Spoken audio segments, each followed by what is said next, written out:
So, when did counseling stop being about problem solving? Well, not anymore. Introducing solution-focused counseling with the unlicensed counselor. And now, here's your host, Steve Moak.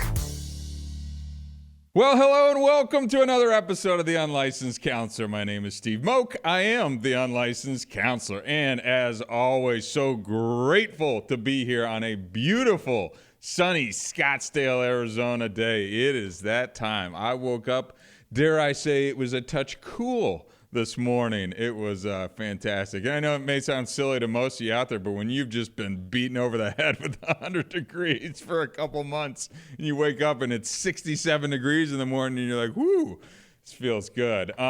Great time of year. We love it out here. Just so happy that I get to be out here. But I am in an especially good mood today because we got an interesting topic I want to dig into. I got my championship of my City of Scottsdale basketball game tonight because I know everybody at home is getting ready to place wagers on that, I'm sure, on their sports book. But it's a fun thing that I do, and I got my teammates, and we hang. We won it last year. I'm going to bring the trophy in next time if we pull this repeat off. You know, just a lot of good stuff. But to tease what we're going to talk about today, it actually came up in one of the episodes we did a couple weeks ago. You know, the topic of gaslighting. You know, kind of you hear that term thrown around a lot. I feel like the first 35 years of my life, I never heard the term gaslighting before. And in the last 10 years, it's like gaslighting this, gaslighting that, gaslighting this. It's like, what is it? You know, who does it? How does it work? What is, you know, all this type of thing. I had to go kind of research this myself a little bit and dig into kind of exactly what gaslighting is. And newsflash, I think I did a little bit of gaslighting back in my day, back when I was drinking and using as well, too. But we'll dig into that a little bit more when we get to the topic. But before we do that, I want to say first a thank you to our new headlining sponsor, BuzzBin Media. That's BUZ1ZBIN Media.com. This is trash can advertising. What they do is they pay you, the resident, to put decals, little ads on the side of your trash can. It's that simple. It's $5 a bin. You get paid, Venmo'd right to your account. So think of it as $10 a month. Basically, BuzzBin pays for your Netflix account every single month. It costs nothing to sign up, cancel anytime. Go to buzzbinmedia.com. Grateful to bring them on as a sponsor, a fun little business that you can take part in as well and put a little cashola in your pocket at the same time. Next up, I always like to talk about the work that we do on the nonprofit side. Go to the stopstartshere.org. This is the youth drug abuse prevention work that I do. I was actually on my good friend Seth Leapson's radio show this week. We had the mother from one of the pieces of content who lost her son to a fentanyl poisoning. I don't call it an overdose. I call it a poisoning because this person did not know what they were taking and it killed him.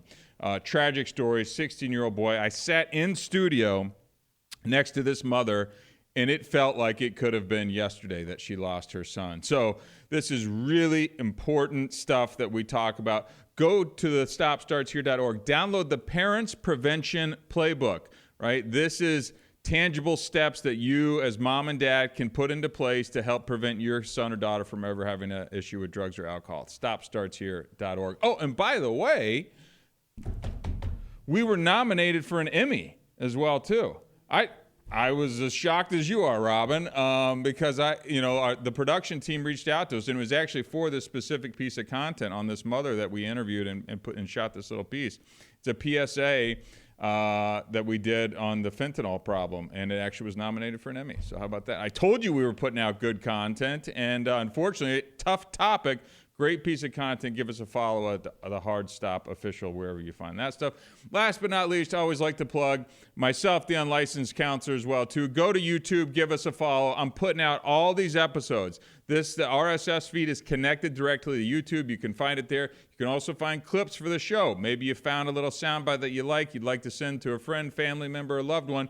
Go to YouTube. You can find all those, posting everything on Instagram and Facebook as well, too. Give us a follow. I appreciate it. I think we're up to 55 followers now on YouTube. I think there was a time when we were at like 12 for like a while. So anyways, hey, slowly but surely, that's how these things go, but we appreciate the support and have seen the numbers on the subscribers and downloads as well. Those continue to grow up.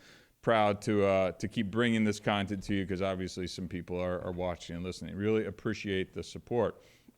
Okay, let's get into what in the world exactly is gaslighting. So I actually went all the way back to the beginning on where did it come from? Because again, I spent 35 years of my life, never heard this term, and all of a sudden it just kind of pops up out of 10 years or so ago.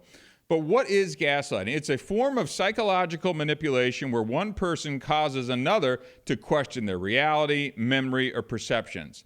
So I was like, well, where did this originally come from? It came from an actual play in 1938 called Gaslight, where a husband manipulates his wife into believing she's going insane by making small changes to their environment and then denying they ever occurred. So that is where this term gaslighting really kind of became from. Now it's a term that can be described to make anyone doubt their own experiences and their own reality.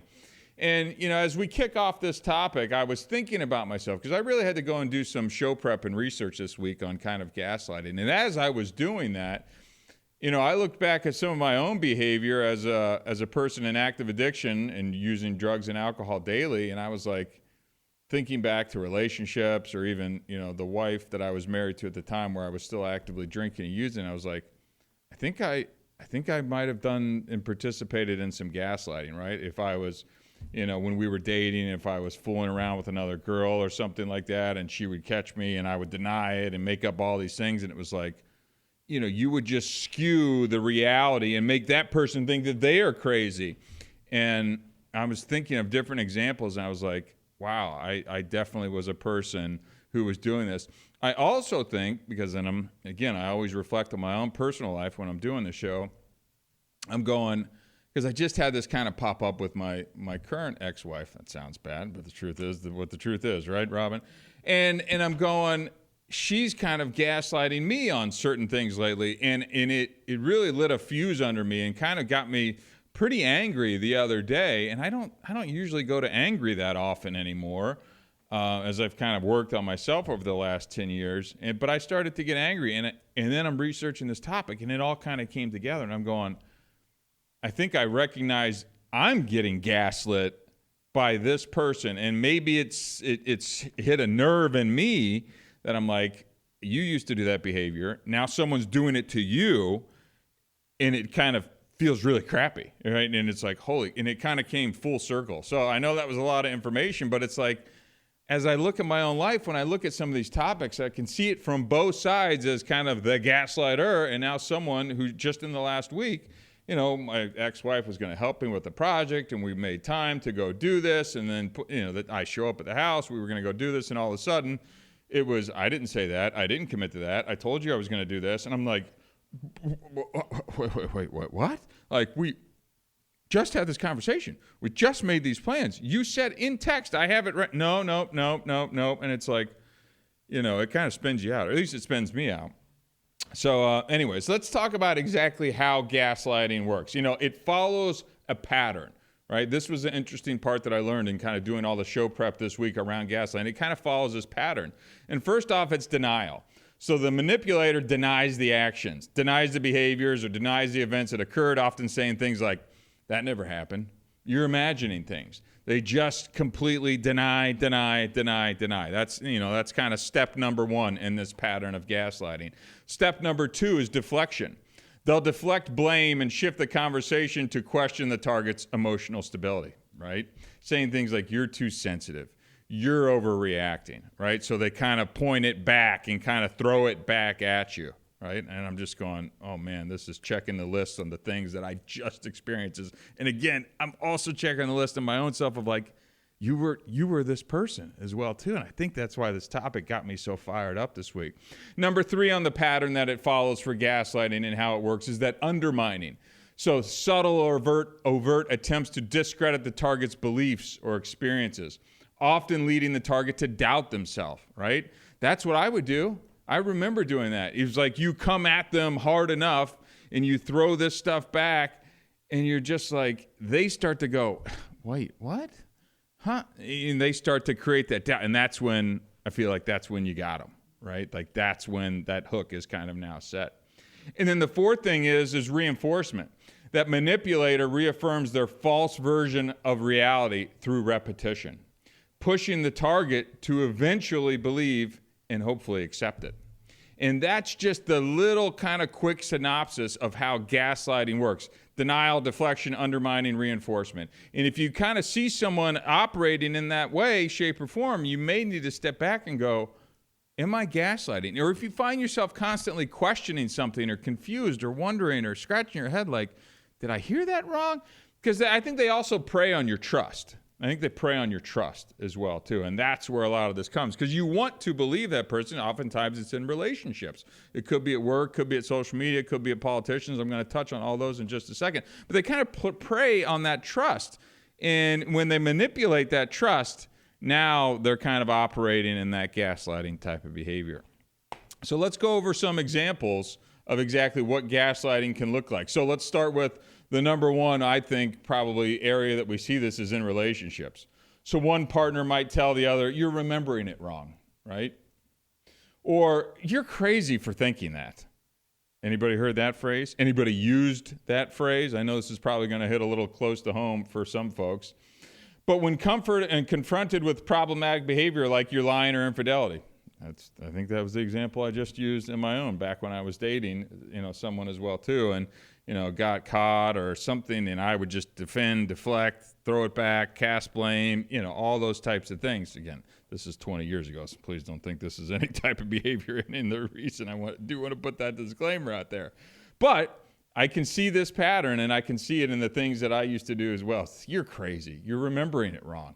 Those types of things. That is a gaslighting kind of statement within a relationship. Now, this can also happen in the workplace as well, too. What if a boss may deny ever giving you a particular directive when an employee points out a failure in execution, leading the employee to question their memory or competency, right? So we're like, wait, what? Hold on. You told me to do that. No, that's not what I said. That's not what I did. I worked in the family business, and we had a lot of this, and I don't know if it was gaslighting or convenient misremembering, but it draws a fine line on all this, right? And it's very frustrating. And in a professional environment where your job could be at stake and financial things are at stake, that's really challenging. What about this one? We're going to talk about politics, but this is both sides. I think one side does it a little bit more because they tend to bend the facts a little bit more, but I'm certainly not absolving one side over the other, but political gaslighting, politicians just in general, right? And this, I'll lump in kind of media figures into this as well too, present company excluded, obviously. But, what if a politician or a media would sometimes deny or minimize the verifiable facts, or saying, have we heard this term? That was fake news. Or, I never said that. Right? Despite clear evidence to the contrary.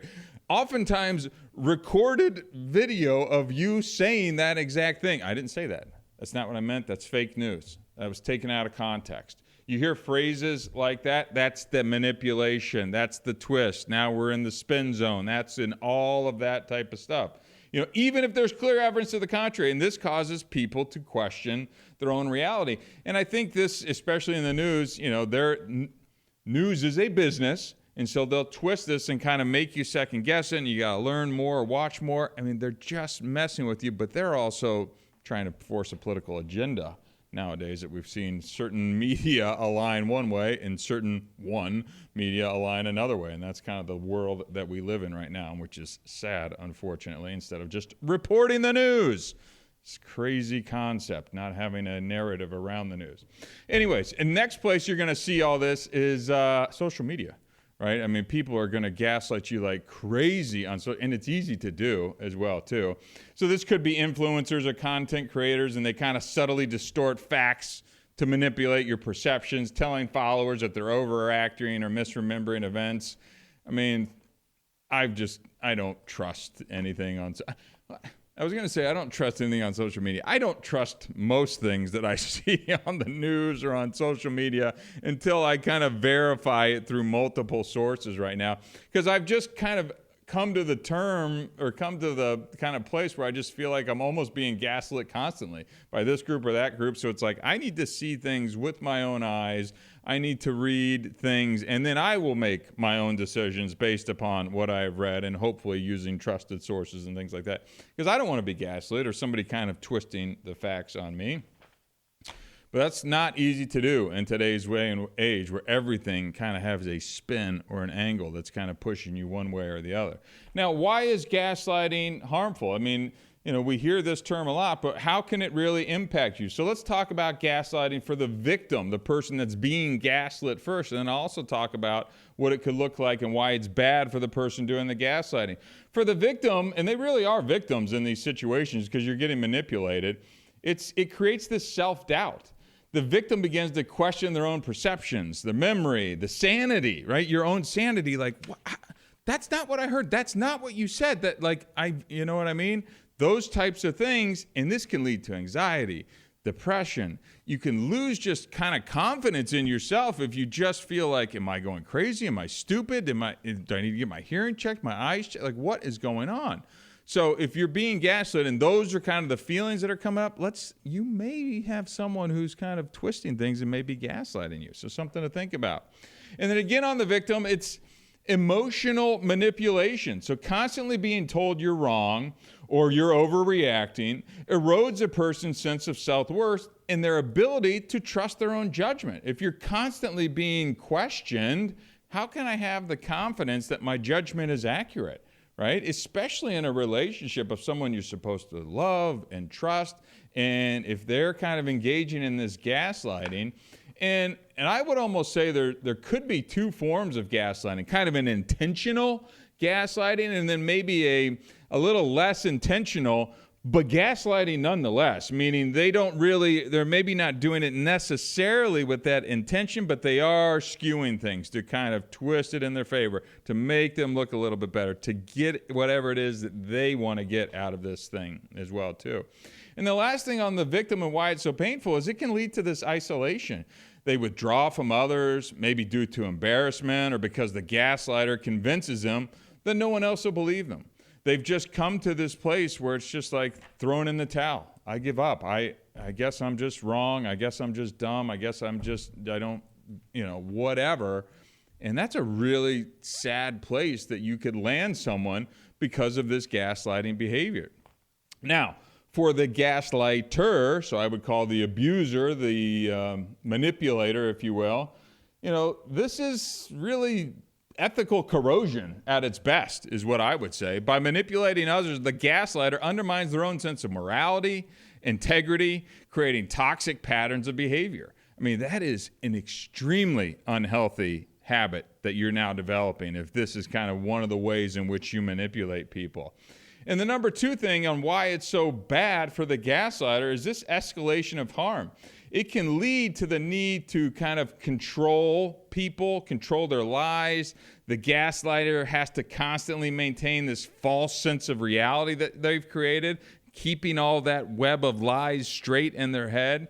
I mean, that can really start to escalate into a pretty bad place very quickly as well, too. And then obviously, this is going to cause relationship damage as well, too. So gaslighting destroys, eliminates trust in relationships. And this leads to isolation, broken connections. It's difficult to maintain healthy relationships when someone is manipulating you. And that's, I feel like we've called this manipulation for so long. And it is manipulation, but now we've got an even better term for you where they're just skewing your reality and kind of making you question everything that you've always believed in. I mean, really scary, frustrating stuff. And look, this is going to lead to confusion. Victims are left in this perpetual state of doubt and confusion and feeling like they can't trust their own minds. There's going to have this power imbalance in kind of a relationship as well, too, where the dynamic gets offline. The gaslighter exerts more control and kind of makes the victim feel powerless at the same time as well, too. And then this feeling of invalidation as well, too. So being repeatedly told that their emotions and perceptions are wrong.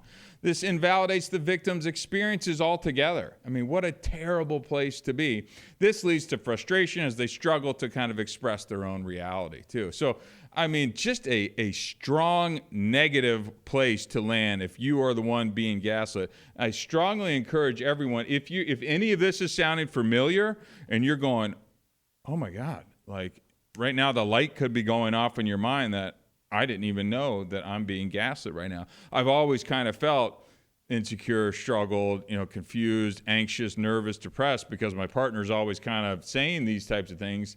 Maybe now you're just connecting the dots to the fact that you are potentially being gaslit as well too.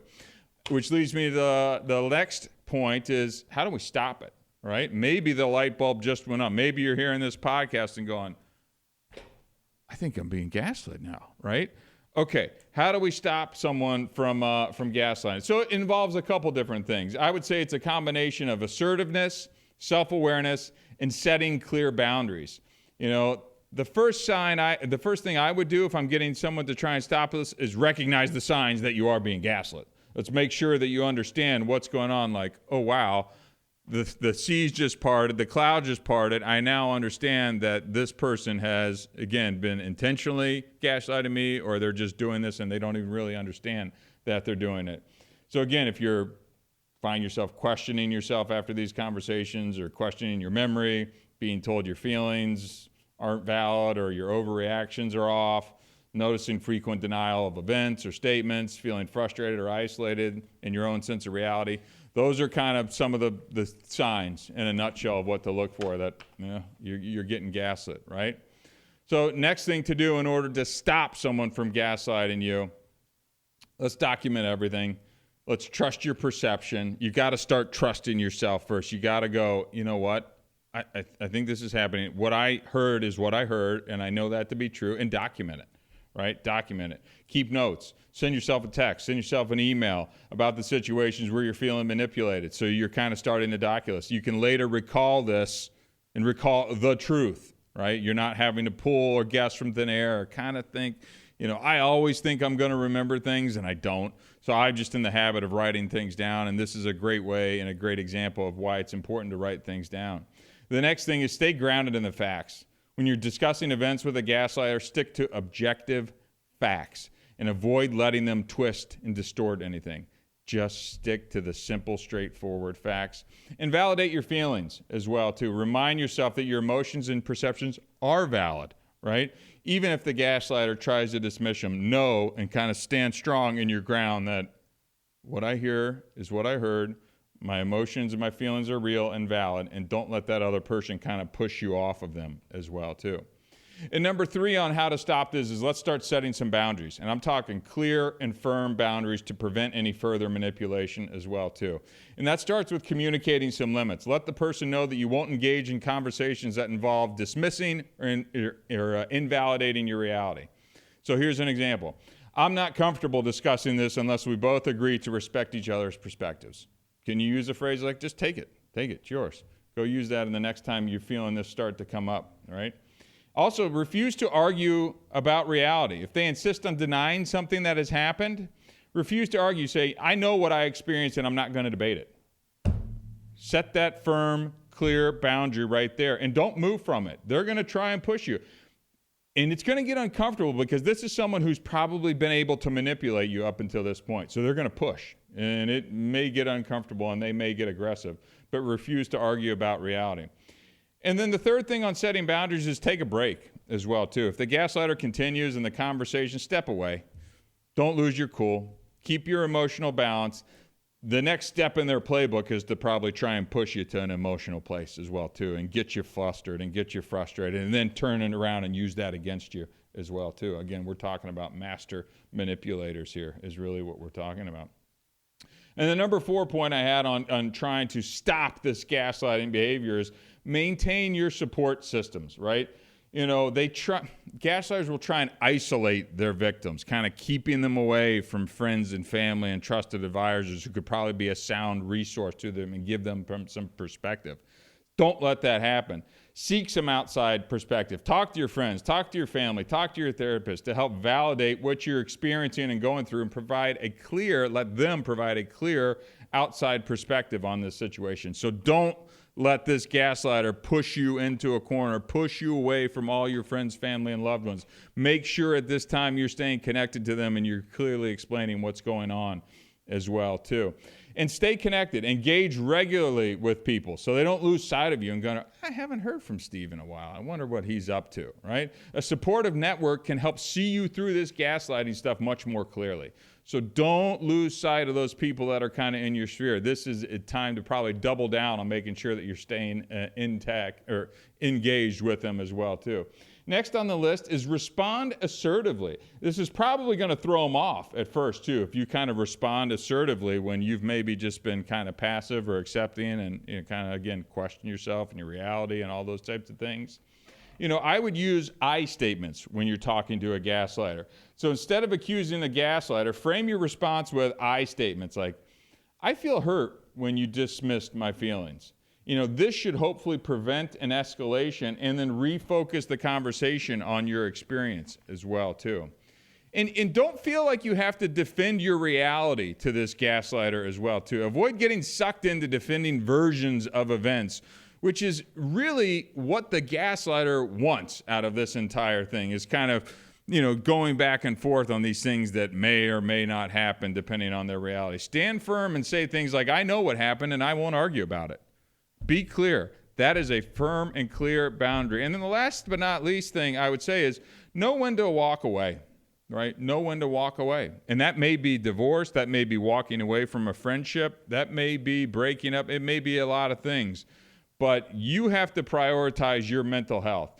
And this gaslighting is more serious than people think right now. So if it's continuing despite you've tried all these different things, your well-being really has to come first. And consider whether this relationship is worth maintaining or not. If it's causing harm in your life, I would say it's not. You've got to put your mental health first. And if you're constantly questioning yourself, depressed and anxious and confused, that's not where you want to be going through life at, right?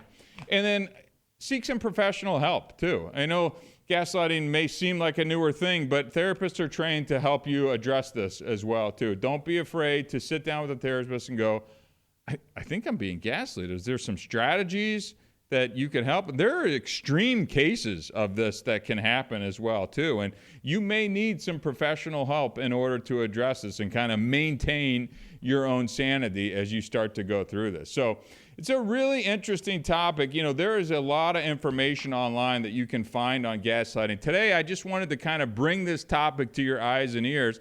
I really hope, shouldn't say that I hope, but if this is something that one of these little statements sounds all too familiar to you as you hear this podcast today, maybe you can start to connect the dots and go, I'm being gaslit. Here are some steps to take. You can listen to the podcast or obviously go and seek some professional help, engage with your support network as well, too. And take it seriously. Take it seriously because this can escalate. And there are some extreme cases of gaslighting that have gone on around the world as well, too.